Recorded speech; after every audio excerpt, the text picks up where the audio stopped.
Hello everyone, this video was requested by Sarah M, who left a comment on my comparing the Rook, Daith and Snug video, which I will link down below. So she just obviously asked me to do an updated Daith video, which is what I'm doing now.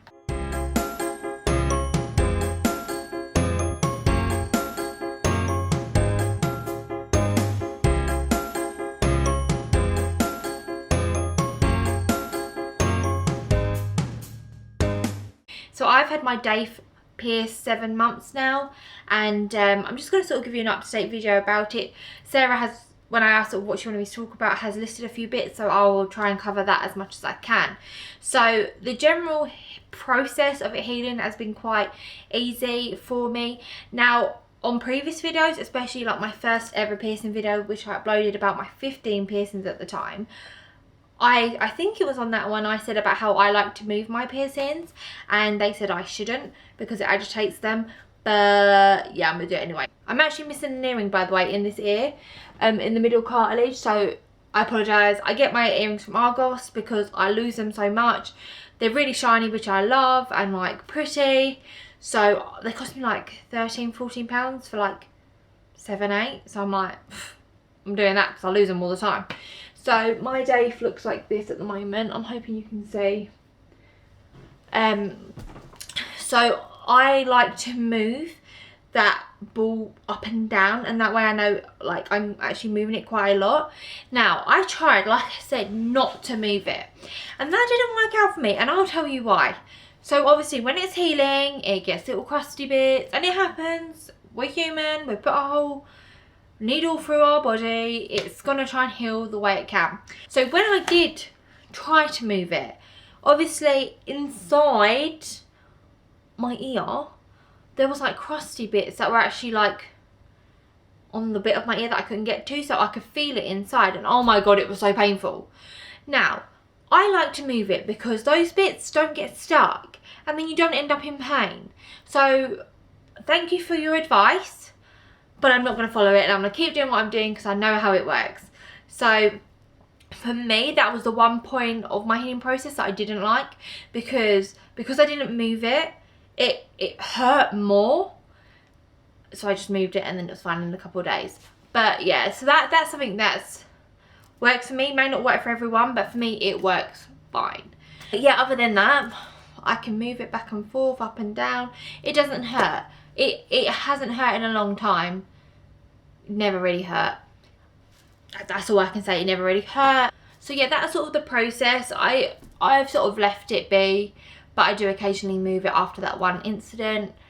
But it's been so easy. Now you've got to remember, when I first had it done, like I explained in my video, I wasn't very well, so I was dosing myself up on ibuprofen, which also helps swelling, I believe. I'm not a doctor, don't hold me to that, but yeah, I think that helped my process. I'm not gonna lie, because I was really ill, and it just helped, which I think maybe set it off on the right foot. Now I'm not saying people should take medication to help with their piercings, but that's the only thing I can link to the experience, why it maybe healed easier. I don't know. Right, so the next question that Sarah asked was, what jewellery do you think is best to get pierced for the Daith?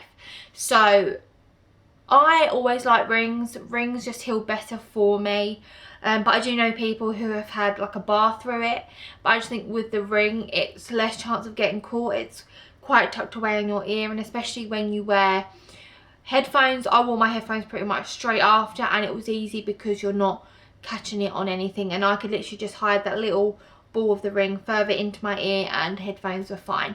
So for me, for the Daith, for any of my piercings really, a ring always heals better, and I think this is down to the movement for me. But obviously there's other people that have commented on my videos where bars heal better. So like I say in every video, it is down to the person, and you know, if you've had a ring done and it hasn't healed properly, and then you take it out for whatever reason and you want to get it again, try it with a bar. Like, you don't know until you try it, and obviously if it's not healing, go back to your piercer, they can change it. So it's very much knowing your own body and how your body heals. But for me, a ring will always be better for this piercing, and that's just me. So with this piercing especially, I don't know, like I know it sounds gross, but I didn't keep up my cleaning routine so excessively for a very long time. Just because you know how your body works. I know I keep saying it and it's like, oh, so cliche, but I just know how my body works. So I used to obviously get a cup of warm water. I was like having it a bit on the hotter side, but that's just warm water is just as good. And I obviously put the salt in the cup, and then I used to get cotton wool buds or tissue and soak it and literally just put it in my ear and like lean this way. It's really hard, I found, trying to soak piercings, especially in your ears. So to be honest, like it's just such an easy piercing.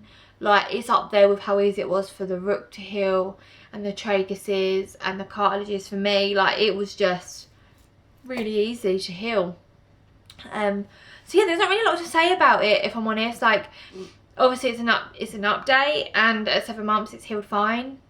Like it has its moments, I'm not gonna lie. Like sometimes I'm like, did I lay on it funny? Because the next day it's like, if I stick my hand in there, I'm like, oh no, leave it alone today. But other than that, the next day it's fine. So you just obviously got to make sure that, like, I can't even say not sleep on it, because I do sleep on it. I slept on my industrial the first day I had it.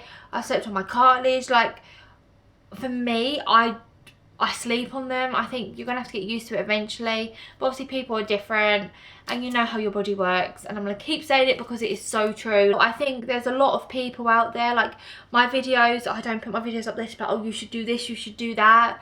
There are some people that do that, but I'm just here to tell you my experience because it is just my experience. I'm not a qualified piercer. I've never pierced anyone. Like I've pierced my ears before, but I've never like pierced anyone. So, you know, like as much as it's good to watch these videos and get an idea, like I think you know how you heal, and that's the best advice to take. React to your body. If it's not healing, up your cleaning routine. If for whatever reason you're up to cleaning routine, you've taken something for the swelling and that's still not working, go back to your piercer. They are there to help. They're not just there to pierce you and take your money and go. Like they are there for advice, and obviously you have so many people out there that can help you. So I once gave up on a piercing, which was my snug, and then I got it re-pierced, and do you know what, it's a constant battle with my snug, but you know what works. So that is my Daith update. It's super quick because I don't have a lot to say about it. But yeah, I hope it helped. I hope it's sort of giving you more of an idea of where you can be 4, 5, 6 months down the line.